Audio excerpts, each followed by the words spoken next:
Setiap pagi, Andi menyalakan kompor tuanya dan menggoreng tahu isi dengan tangan yang sama pernah gemetar karena ancaman maut. Seolah semuanya biasa saja. Seolah darah dan intimidasi tak pernah membekas di balik asap minyak panas itu. Tapi di balik wajah tenangnya, tersembunyi luka dan rahasia yang tak pernah benar-benar padam. Bagaimana bisa seorang pedagang gorengan menjadi bagian dari operasi rahasia yang mengguncang dunia premanisme? Udara pagi di pasar Ciputat dipenuhi aroma khas minyak panas dan rempah. Asap mengepul dari gerobak gorengan milik Andi, pemuda 20-an dengan mata jernih yang menyimpan lelah yang tak bisa dihapus tidur malam. Tangannya cekatan membolak-balik, tahu isi dan bakwan, sementara matanya sesekali melirik ke ujung pasar. Bukan karena pelanggan, tapi karena rasa cemas yang makin hari makin menyesakkan. "Bang, tambahin tempe 1 lagi ya," ujar Ibu Yati, pelanggan setia, sembari menyerahkan lembaran 10 ribuan. Andi tersenyum tipis. "Siap, Bu. Yang kering, kan?" "Iya, yang kering dan yang aman-aman aja ya, Bang."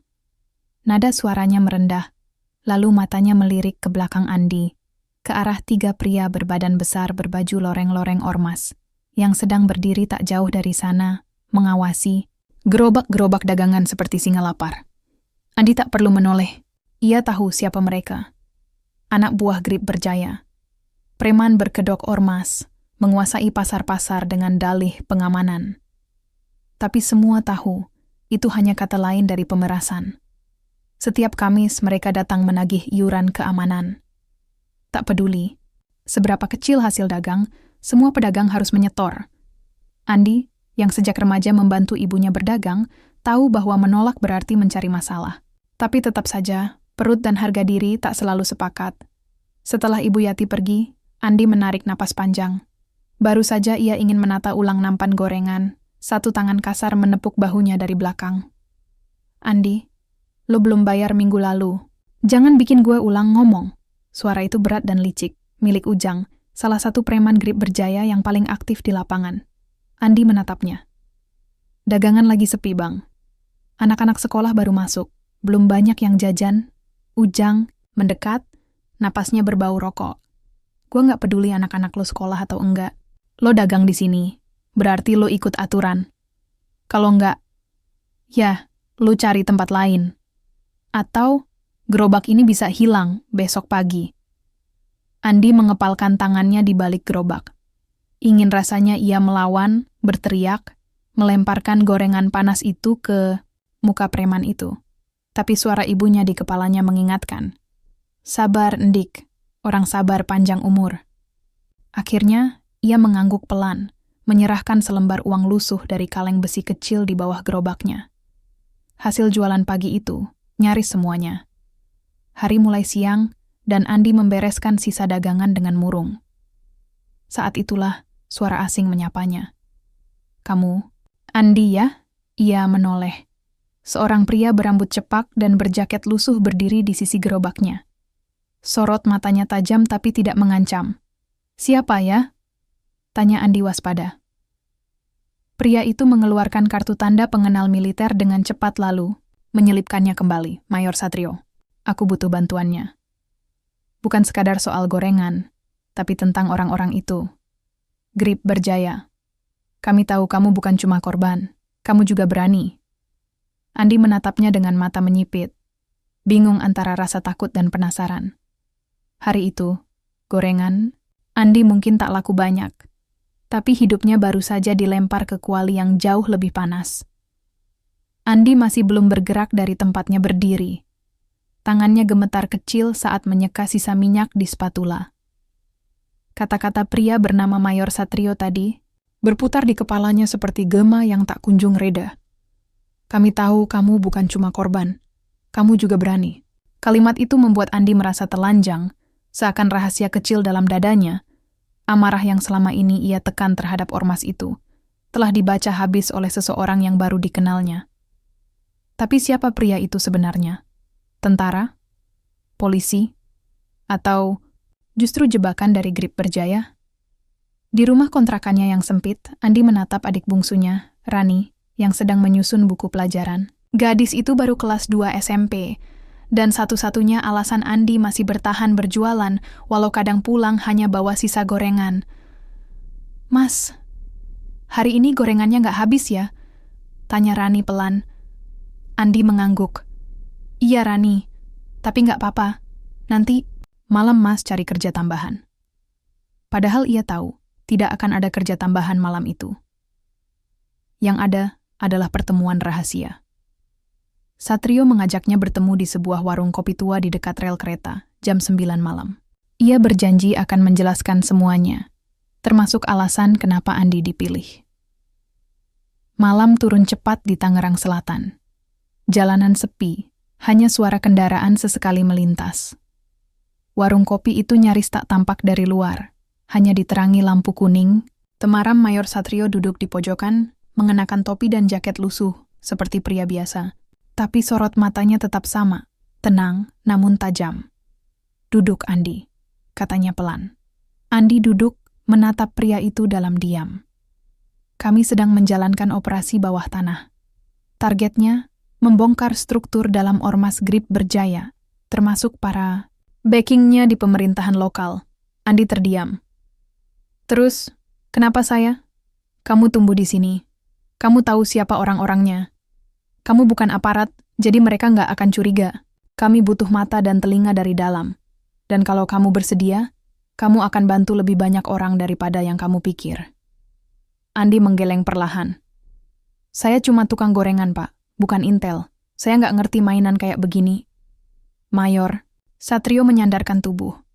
Ia menatap Andi sejenak, lalu berkata, "Kamu tahu Danu?" Andi tersentak. Nama itu memukul dadanya seperti palu. "Danu? Maksudnya, Danu yang dulu tinggal di gang belakang? Yang suka main layangan sama saya waktu kecil?" Satrio mengangguk. "Danu sekarang ada di dalam ormas itu. Tapi, dia bukan musuhmu, Andi. Dia terpaksa. Sama seperti kamu. Dia hanya ingin keluarganya aman." Andi menelan ludah. Bayangan sahabat lamanya, yang hilang sejak kerusuhan bertahun lalu, tiba-tiba muncul kembali. "Danu.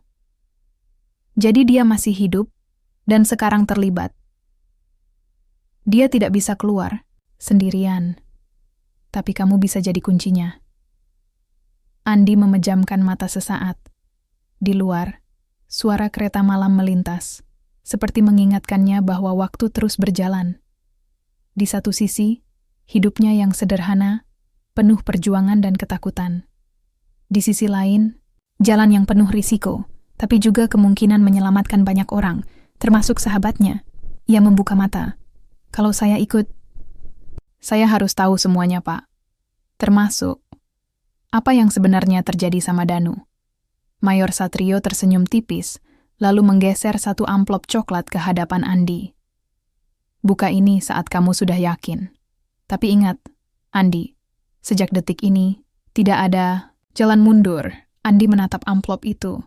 Jantungnya berdebar lebih kencang daripada saat diancam Ujang siang tadi. Karena kali ini, bukan cuman hidupnya yang dipertaruhkan, tapi kebenaran yang telah lama terkubur di balik asap gorengan dan bayang-bayang kekuasaan. Amplop coklat itu sudah tergeletak di atas meja kecil di kontrakan Andi sejak semalam. Tapi, hingga pagi menjelang, ia belum berani membukanya. Tangannya berkeringat hanya dengan menyentuh tepinya. Danu masih hidup. Andi masih belum percaya sepenuhnya. Mereka dulu seperti saudara, berdua menghadapi kerasnya hidup di gang belakang, Pasar Ciputat. Danu selalu jadi yang nekat dan penuh akal. Sementara Andi lebih tenang, lebih patuh. Hingga suatu malam, setelah kerusuhan pasar yang melibatkan preman dan pedagang, Danu menghilang. Tak ada kabar, tak ada jejak. Mereka semua mengira Danu telah mati. Dengan jantung berdebar, Andi akhirnya membuka amplop itu. Di dalamnya ada beberapa lembar dokumen fotokopi. Salah satunya, foto buram pengambilan CCTV pasar, memperlihatkan Danu, sekarang lebih kurus, wajahnya keras, mengenakan jaket ormas, sedang memberikan amplop kepada seorang pria tua di kios sayur. Lembar lain berisi catatan singkat, target identifikasi. Danu Ramdhani jabatan tidak resmi. Koordinator lapangan sektor pasar and jalanan status. Terpantau sebagai anggota aktif Grip Berjaya, namun diduga beroperasi di bawah tekanan. Informasi tambahan. Adik kandung bernama Nisa Ramdhani, 14 tahun, pernah dilaporkan hilang. Sekarang diasuh oleh salah satu pimpinan ormas, Bang Karjo. Potensi. Sumber internal. Jika bisa diyakinkan, dapat menjadi kunci untuk pembongkaran. Rantai distribusi uang haram dan data koneksi politik. Andi menggenggam kertas itu. Dadanya sesak. Danu, lu kemana aja selama ini? Sore itu, Andi kembali berjualan. Ia tak tahu harus bagaimana, selain kembali ke rutinitas. Tapi matanya kini, awas. Ia memperhatikan sekitar. Siapa yang berbicara dengan siapa, siapa yang mengawasi siapa. Untuk pertama kalinya, ia melihat pasar bukan hanya sebagai tempat mencari nafkah, tapi juga sebagai medan perang yang senyap. Dan sore itu juga, semesta menjawab kegelisahannya. Di ujung pasar, suara gitar samar terdengar. Seorang pengamen muda duduk bersila di lantai, menyanyikan lagu lama dari Iwan Fals. Rambutnya gondrong, matanya menunduk. Andi terdiam. Ia mengenali gaya main gitar itu. Cara dia memetik senar dengan tangan kiri. Hanya satu orang yang bisa seperti itu, Danu. Dengan langkah pelan, Andi mendekat. Mainnya masih fals, Nu, katanya pelan. Pengamen itu mengangkat kepala. Matanya membelalak. Mulutnya terbuka, tapi tak ada suara keluar. Wajahnya kini tampak jelas, lebih tirus, tapi itu memang dia. Andi, astaga, lo? Keduanya saling menatap, waktu seperti berhenti. Ada begitu banyak yang ingin dikatakan, tapi tak satu pun kata keluar. Akhirnya Danu berdiri cepat, memungut topi dan gitarnya. Gua gak bisa di sini, ayo ikut gue, katanya cepat. Andi mengangguk. Mereka menyusuri lorong pasar, masuk ke gang sempit yang berliku, sampai tiba di sebuah rumah kosong setengah jadi di belakang pasar. Di dalam, Danu mengunci pintu. Nafasnya terengah, matanya tajam tapi penuh luka. Lu harus pergi, Nick. Jangan campur urusan ini. Andi menatapnya. Lu pikir gue bisa diam lihat lu jadi alat mereka? Gue tahu tentang Nisa. Gue tahu mereka nyekap adik lu. Danu terdiam. Mata itu memerah. Mereka ancam gue, Di. Kalau gue kabur, Nisa yang kena duluan. Gue cuman nyoba bertahan. Andi mendekat. Gue bisa bantu. Kita bisa keluar dari ini semua. Ada orang-orang yang mau bantu. Mereka bener. Bukan polisi jualan. Ini beneran operasi buat ngehancurin mereka. Danu menatap Andi dalam-dalam. Kalau lo mau bantu, berarti lo juga masuk ke dalam lumpur ini. Dan lo gak bakal bisa balik. Sekali lo kejebak di sini, nyawa lo cuma dihitung dari kesetiaan lo sama satu sisi. Andi menelan ludah. Aku udah masuk, Nu. Aku udah pilih sisi. Hening. Sesaat. Lalu Danu tersenyum pahit. Sama kayak dulu, ya, lo selalu sok jadi pahlawan. Mereka tertawa kecil, getir. Tapi di balik tawa itu, dua sahabat lama tahu. Badai besar sedang mendekat, dan hanya satu hal yang bisa menyelamatkan mereka. Kepercayaan, malam. Itu, udara di gang sempit pasar terasa pengap dan penuh ketegangan. Andi dan Danu duduk berhadapan di sebuah kamar gelap di rumah kosong itu. Lampu bohlam kecil bergoyang pelan, menciptakan bayangan yang seakan menari di dinding. Di tangan Andi, sebuah ponsel menyala, menampilkan pesan singkat dari Mayor Satrio. Operasi akan dimulai besok dini hari. Pastikan posisi dan pengawasan maksimal. Jangan sampai Bang Karjo tahu. Danu menatap layar itu, wajahnya memucat. Bang Karjo, dia gila. Dia bukan sekadar preman biasa. Dia punya jaringan sampai ke pejabat-pejabat tinggi. Kalau dia tahu kita gerak, kita semua bisa mati. Andi mengangguk menelan ludah. Makanya kita harus bergerak cepat. Gua gak mau ini cuma jadi cerita korban lain. Tiba-tiba, suara langkah, kaki berat terdengar dari luar. Mereka saling berpandangan. Danu segera menyalakan lampu, membuka jendela kecil di belakang. Andi, lo harus sembunyi. Kalau mereka masuk, jangan kasih tahu gue lo di sini. Andi mengangguk sambil membeku di sudut ruangan. Pintu depan diketuk keras. "Danu, lu pikir bisa kabur dari gua gitu aja?" Suara menggelegar, keras, milik Bang Karjo. Jantung Andi berdegup, kencang. Ia mendengar suara kasar percakapan di depan pintu, diiringi suara gelas pecah dan langkah kaki yang menjauh. Danu menarik napas panjang, matanya berkaca-kaca. "Kita mulai dari sini, Ndik. Kita bongkar mereka sampai ke akar-akarnya." Andi berdiri, menguatkan tekadnya. "Bersama lo, Nu. Kita beresin ini. Untuk lo, untuk Rani, untuk semua yang pernah mereka sakiti."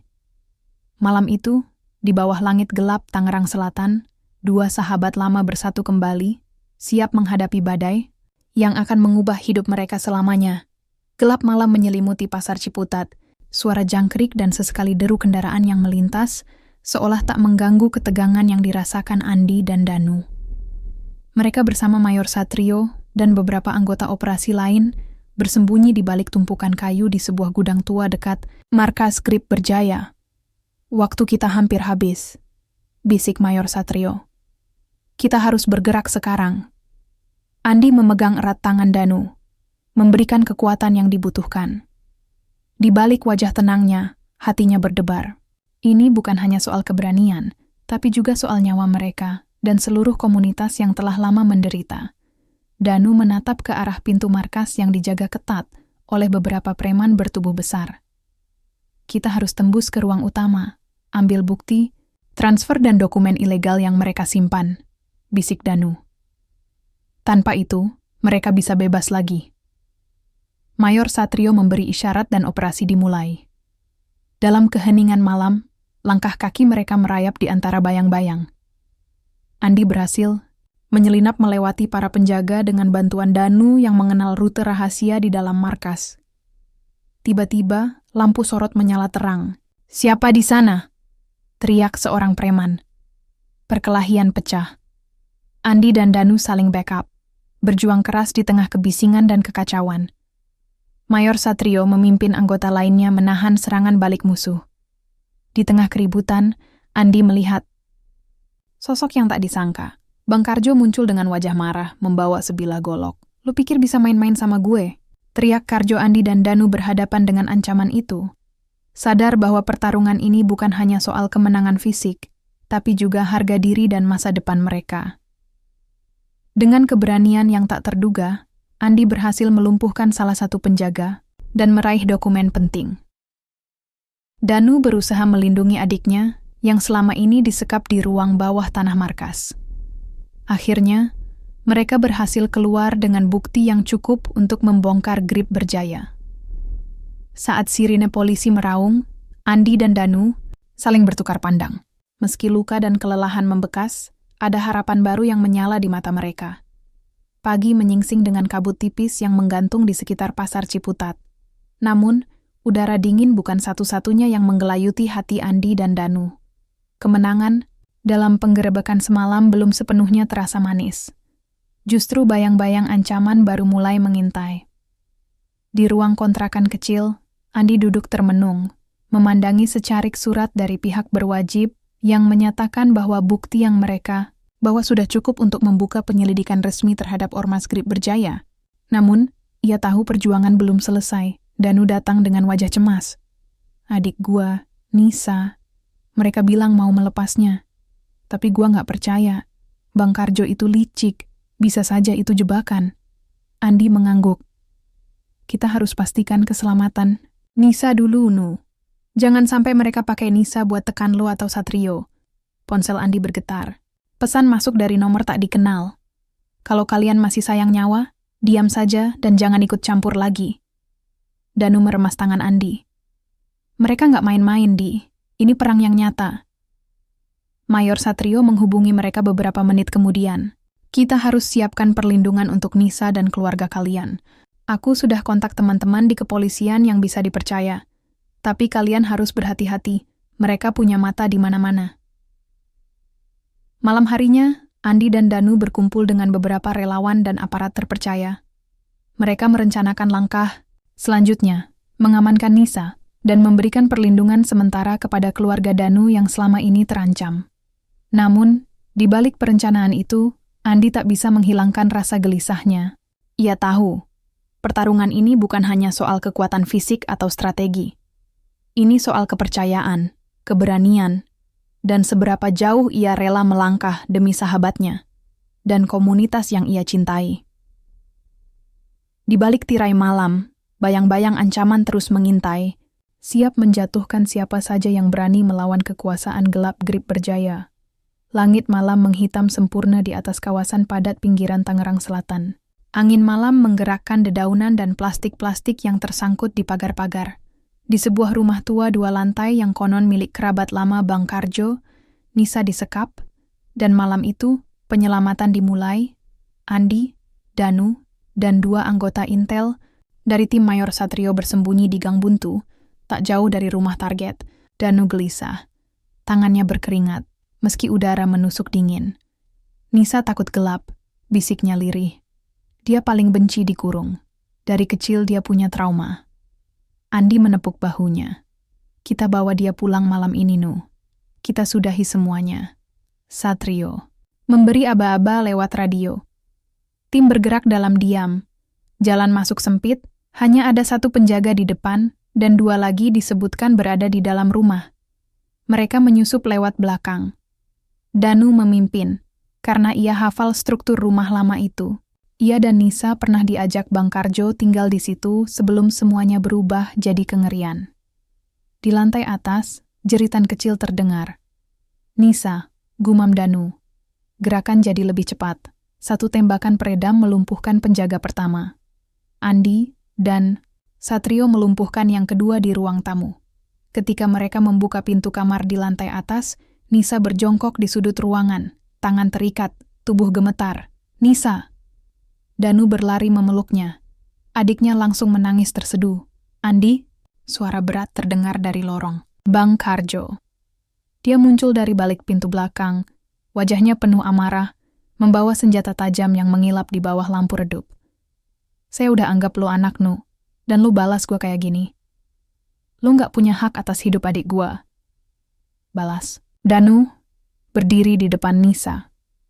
Satrio melangkah maju. Letakkan senjata, Karjo. Lo udah kalah. Karjo menyeringai. Belum. Kalian pikir cuma kalian yang punya rencana? Suara sepeda motor meraung di luar. Preman-preman Grip Berjaya datang dalam jumlah kecil, tapi cukup untuk membuat situasi genting. Satrio segera menghubungi backup lewat radio. Andi, bawa Danu dan Nisa keluar lewat dapur. Sekarang, perintahnya. Andi menarik Danu dan Nisa. Sementara itu, tembakan peringatan terdengar di luar, bantuan datang tepat waktu. Mayor Satrio menahan Karjo yang mengamuk. Sementara trio sahabat itu meloloskan diri lewat jalur belakang yang tertutup semak. Beberapa menit kemudian, mereka tiba di titik aman. Sebuah mobil hitam menunggu mereka, dikendarai oleh rekan Satrio. Danu memeluk Nisa erat-erat. Gadis itu masih terisak, namun kini wajahnya menunjukkan kelegaan. Andi menatap mereka berdua, lalu menoleh ke langit malam yang masih pekat. Kali ini berbeda. Untuk pertama kalinya, setelah sekian lama, ia bisa merasakan keharapan di dalam gelap. Kalau lo mau bantu, berarti lo juga masuk ke dalam lumpur ini. Dan lo gak bakal bisa balik. Sekali lo kejebak di sini, nyawa lo cuma dihitung dari kesetiaan lo sama satu sisi. Andi menelan ludah. Aku udah masuk, Nu. Aku udah pilih sisi. Hening. Sesaat. Lalu Danu tersenyum pahit. Sama kayak dulu, ya, lo selalu sok jadi pahlawan. Mereka tertawa kecil, getir. Tapi di balik tawa itu, 2 sahabat lama tahu. Badai besar sedang mendekat, dan hanya satu hal yang bisa menyelamatkan mereka. Kepercayaan, malam. Itu, udara di gang sempit pasar terasa pengap dan penuh ketegangan. Andi dan Danu duduk berhadapan di sebuah kamar gelap di rumah kosong itu. Lampu bohlam kecil bergoyang pelan, menciptakan bayangan yang seakan menari di dinding. Di tangan Andi, sebuah ponsel menyala, menampilkan pesan singkat dari Mayor Satrio. Operasi akan dimulai besok dini hari. Pastikan posisi dan pengawasan maksimal. Jangan sampai Bang Karjo tahu. Danu menatap layar itu, wajahnya memucat. Bang Karjo, dia gila. Dia bukan sekadar preman biasa. Dia punya jaringan sampai ke pejabat-pejabat tinggi. Kalau dia tahu kita gerak, kita semua bisa mati. Andi mengangguk menelan ludah. Makanya kita harus bergerak cepat. Gua nggak mau ini cuma jadi cerita korban lain. Tiba-tiba, suara langkah, kaki berat terdengar dari luar. Mereka saling berpandangan. Danu segera menyalakan lampu, membuka jendela kecil di belakang. Andi, lo harus sembunyi. Kalau mereka masuk, jangan kasih tahu gue lo di sini. Andi mengangguk sambil membeku di sudut ruangan. Pintu depan diketuk keras. Danu, lo pikir bisa kabur dari gue gitu aja? Suara menggelegar, keras, milik Bang Karjo. Jantung Andi berdegup, kencang. Ia mendengar suara kasar percakapan di depan pintu, diiringi suara gelas pecah dan langkah kaki yang menjauh. Danu menarik napas panjang, matanya berkaca-kaca. Kita mulai dari sini, Dik. Kita bongkar mereka sampai ke akar-akarnya. Andi berdiri, menguatkan tekadnya. Bersama lo, Nu. Kita beresin ini. Untuk lo, untuk Rani, untuk semua yang pernah mereka sakiti. Malam itu, di bawah langit gelap Tangerang Selatan, dua sahabat lama bersatu kembali, siap menghadapi badai yang akan mengubah hidup mereka selamanya.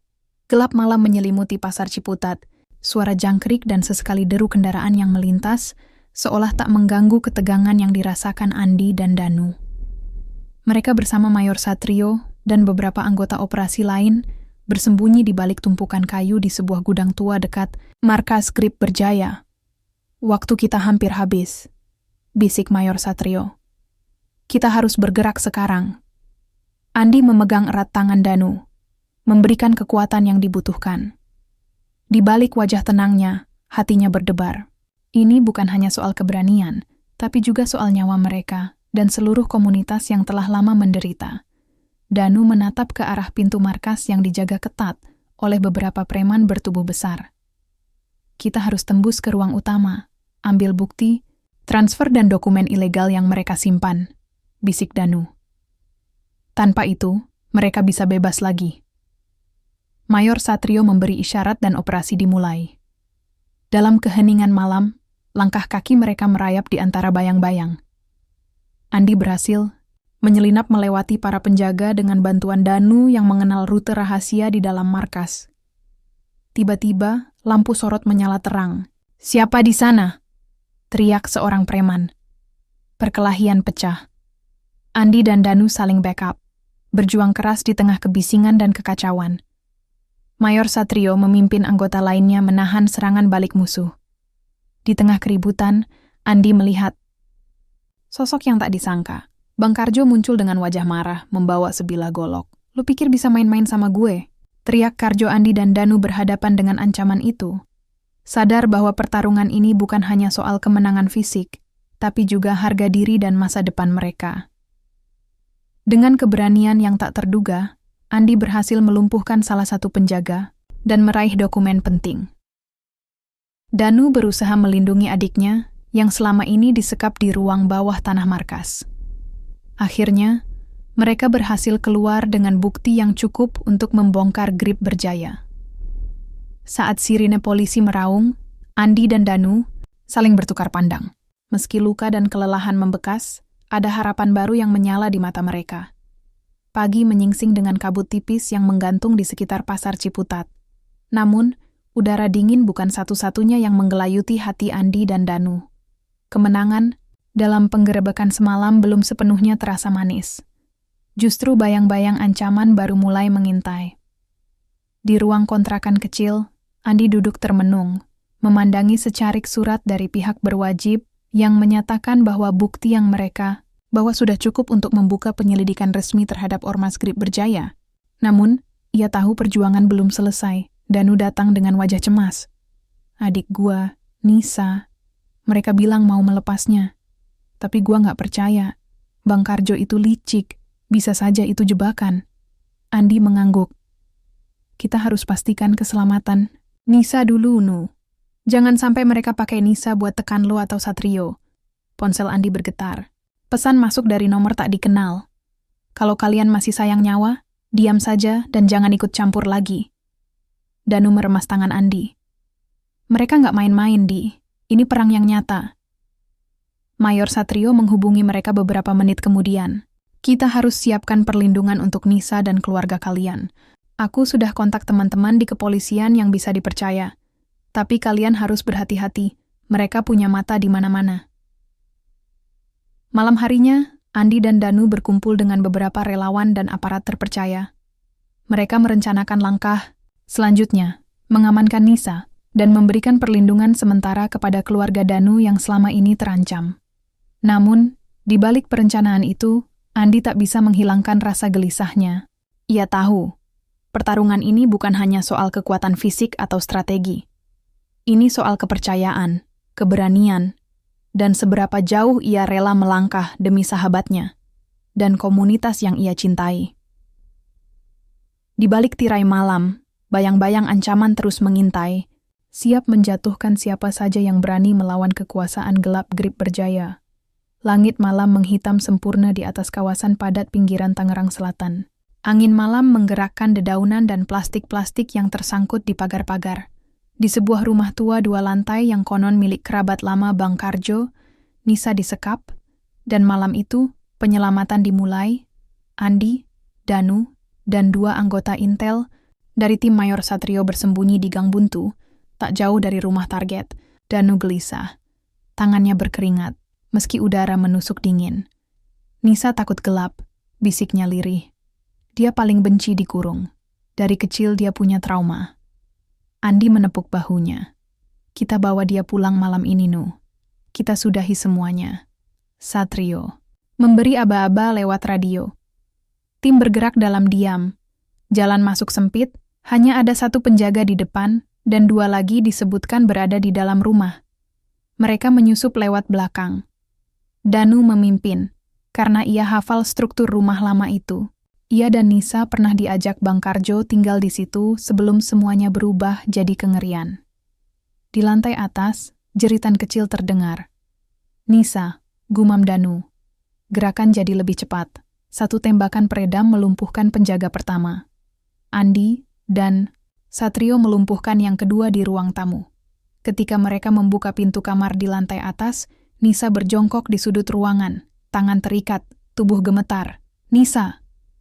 Danu berlari memeluknya. Adiknya langsung menangis terseduh. Andi? Suara berat terdengar dari lorong. Bang Karjo. Dia muncul dari balik pintu belakang, wajahnya penuh amarah, membawa senjata tajam yang mengilap di bawah lampu redup. Saya udah anggap lo anak, Nu, dan lo balas gue kayak gini. Lo nggak punya hak atas hidup adik gue.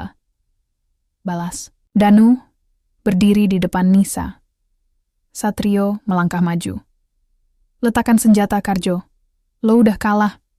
Karjo menyeringai. Belum. Kalian pikir cuma kalian yang punya rencana? Suara sepeda motor meraung di luar. Preman-preman Grip Berjaya datang dalam jumlah kecil, tapi cukup untuk membuat situasi genting. Satrio segera menghubungi backup lewat radio. Andi, bawa Danu dan Nisa keluar lewat dapur. Sekarang, perintahnya. Andi menarik Danu dan Nisa. Sementara itu, tembakan peringatan terdengar di luar, bantuan datang tepat waktu. Mayor Satrio menahan Karjo yang mengamuk, sementara trio sahabat itu meloloskan diri lewat jalur belakang yang tertutup semak. Beberapa menit kemudian, mereka tiba di titik aman. Sebuah mobil hitam menunggu mereka, dikendarai oleh rekan Satrio. Danu memeluk Nisa erat-erat. Gadis itu masih terisak, namun kini wajahnya menunjukkan kelegaan. Andi menatap mereka berdua, lalu menoleh ke langit malam yang masih pekat. Kali ini berbeda. Untuk pertama kalinya, setelah sekian lama, ia bisa merasakan keharapan di dalam gelap. Misi penyelamatan berhasil. Tapi Andi tahu, perjuangan belum selesai.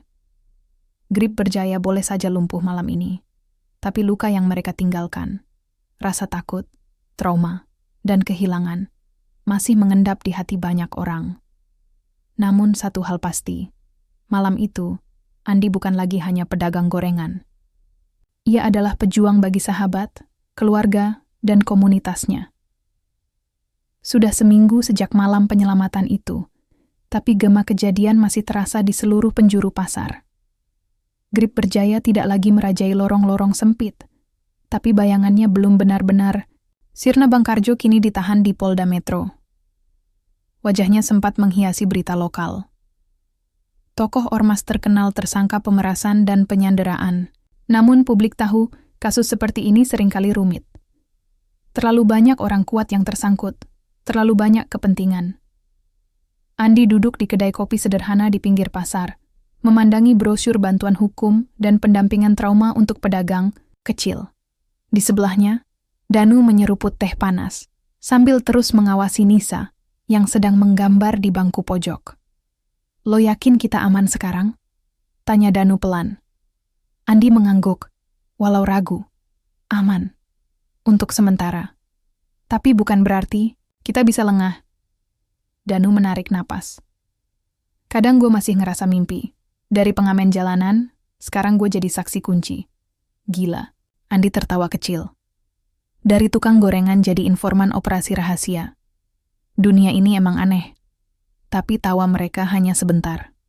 Karena kenyataannya, beban itu masih berat.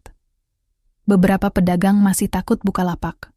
Sebagian besar hanya berani berdagang jika Andi dan Danu ada di sekitar mereka. Tak semua orang percaya bahwa keadaan benar-benar berubah. Trauma tak hilang dalam semalam." Beberapa hari kemudian, Andi dan Danu menghadiri pertemuan komunitas pedagang bersama perwakilan dari pemerintah daerah dan lembaga bantuan hukum. Seorang ibu penjual sayur berdiri dan berkata dengan suara gemetar, "Kami cuma pengen hidup tenang, Pak. Gak mau jadi pahlawan, gak mau melawan siapa-siapa. Tapi kami juga manusia. Tolong jangan biarkan yang kayak Karjo balik lagi." Andi bangkit dari duduknya. Tatapannya menyapu ruangan. "Aku tahu rasa takut itu. Aku juga ngalamin. Tapi kalau kita tetap diam, mereka bakal datang lagi dan lagi. Mungkin bukan dengan wajah Karjo, tapi wajah lain. Kita harus bangun sistem, harus saling jaga." Tepuk tangan pelan terdengar. Dukungan mulai muncul, pelan tapi nyata. Malam itu, di kontrakan kecilnya, Andi membuka buku catatan. Di halaman pertama, ia menulis, keberanian bukan berarti tak punya rasa takut, tapi memilih untuk tetap berdiri, walau takut. Karena kalau bukan kita, siapa lagi? Dari luar, terdengar suara anak-anak tertawa. Pasar kembali berdenyut. Masih belum sempurna. Masih banyak yang perlu dibenahi. Tapi jalan pulang sudah dibuka. Dan Andi tahu, apapun yang terjadi, mereka tidak lagi sendiri. Gedung Pengadilan Negeri Tangerang dipadati wartawan, aktivis, dan warga yang penasaran. Di ruang sidang utama, aroma ketegangan bercampur keringat dan parfum murahan dari orang-orang penting yang duduk di barisan belakang. Bang Karjo, mengenakan kemeja putih kusut dan rompi tahanan, duduk di bangku terdakwa. Wajahnya datar, tapi matanya terus menyapu sekeliling ruangan. Ia tahu, satu kesaksian dari orang yang tepat bisa menghancurkan jaringannya. Tapi ia juga tahu, masih ada orang-orangnya yang bebas. Di ruang tunggu saksi, Andi dan Danu duduk berdampingan. Keduanya tampak tegang. "Lo siap?" tanya Andi. Danu menatap lantai. "Gak akan pernah siap, tapi ini harus." Seorang petugas mendekat. "Mas Danu, waktunya." Danu berdiri di depan majelis hakim. Suaranya bergetar di awal, tapi perlahan menjadi mantap. Ia menceritakan segalanya, dari awal keterlibatannya karena ancaman terhadap Nisa, hingga bagaimana ia diam-diam mencatat transaksi ilegal dan pertemuan ormas. Beberapa orang di ruang sidang tampak gelisah, terutama dua pria berpakaian rapi di barisan belakang. Mereka adalah mantan pejabat kelurahan yang diam-diam menerima uang keamanan dari Karjo. Saat Danu menyebut nama mereka, sorotan kamera langsung menyorot wajah-wajah itu. Bang Karjo berdiri dan membentak. "Semua itu fitnah, anak jalanan. Nggak punya kredibilitas." Hakim memukul palu. Terdakwa diminta diam. Saat sidang diskors sementara, Andi menarik Danu keluar ruangan untuk istirahat. Namun, di lorong belakang gedung, seorang pria mendekati mereka. "Kalau kalian sayang, nyawa cabut laporan itu. Masih bisa damai." Andi berdiri di depan Danu. Lo salah orang. Ancaman kayak gitu udah nggak mempan. Tiba-tiba, seorang aparat pengawal datang dan menarik pria itu menjauh. Ia rupanya sedang diawasi. Tim dari Mayor Satrio masih bekerja, diam-diam melindungi para saksi dari balik layar.